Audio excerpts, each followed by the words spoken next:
Sebuah rekaman ramai beredar di media sosial Telegram pada Jumat 22 Maret 2024.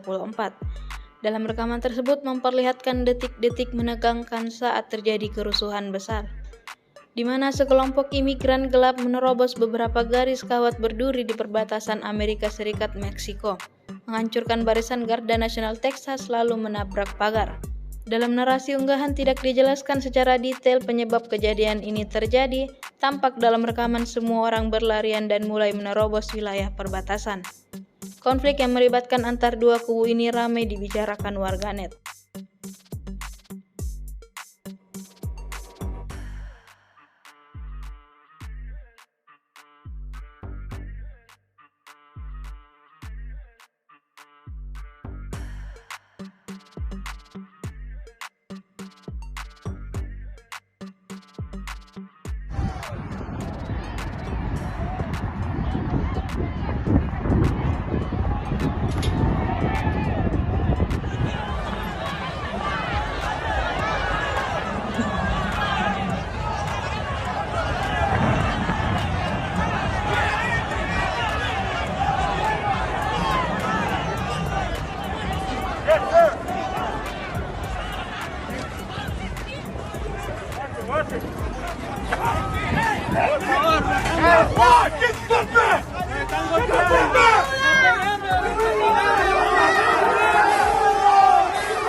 Download Tribun X sekarang, menghadirkan lokal menjadi Indonesia.